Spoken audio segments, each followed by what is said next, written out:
Every year, for 3 years straight, the world's central banks bought more than 1,000 tons of gold. Quietly. No headlines, no announcements. And they kept buying even as the price hit the highest level in human history. So here's the question. What do the most powerful financial institutions on Earth know about gold that the rest of us were never told? Just like you keep an emergency fund, countries keep one too, their reserves. For decades, the biggest part was the US dollar, because since World War II, the dollar is the money the whole world trusts. But the dollar has a hidden catch. It's somebody else's promise. Gold is different. Gold is the only major asset that's nobody's IOU. No government behind it, no promise to break. And no one can freeze it or switch it off. Hold that thought, because in 2022, it suddenly mattered. To understand why this matters, rewind to 1971. For most of history, money was tied to gold. Paper notes were just claims you could swap for real metal. Then, in 1971, the United States cut that link. The dollar became money backed by nothing but trust.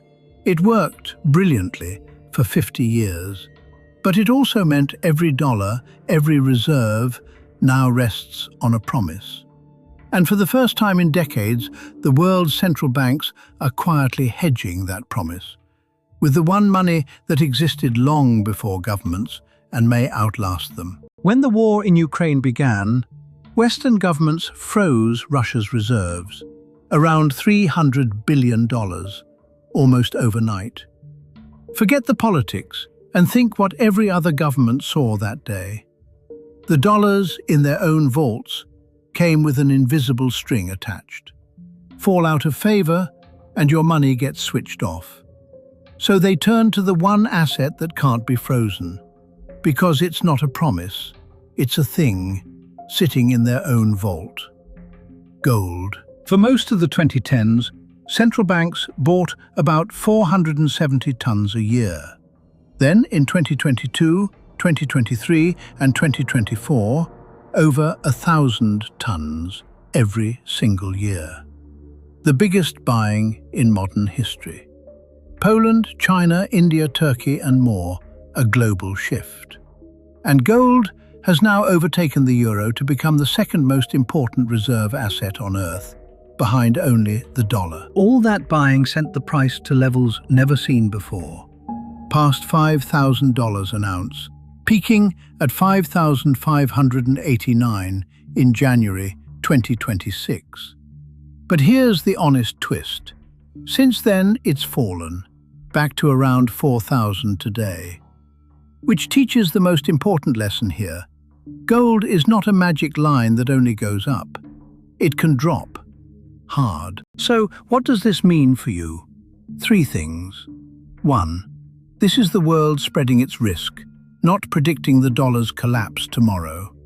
2. Gold is insurance, not income. The fire extinguisher you hold for when things go wrong. And 3, the big one. You are not a central bank. And gold has real downsides. It pays no interest, no dividend. After its 1980 peak, it took 27 years just to break even. This is education, not financial advice. Always do your own research. So where does this leave us? Not in a sudden collapse, but in a slow, deliberate shift. A world moving from trusting one country's currency towards spreading that trust across many things, gold among them. Whether this is the beginning of a new financial order or just a cautious chapter in the old one, no one knows yet.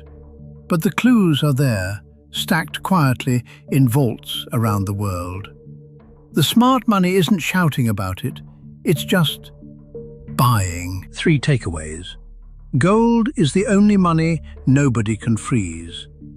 2022 triggered the biggest gold rush in history. And understanding why they buy matters more than copying what they buy. If this made things click, subscribe. That's what this channel is for. See you in the next one.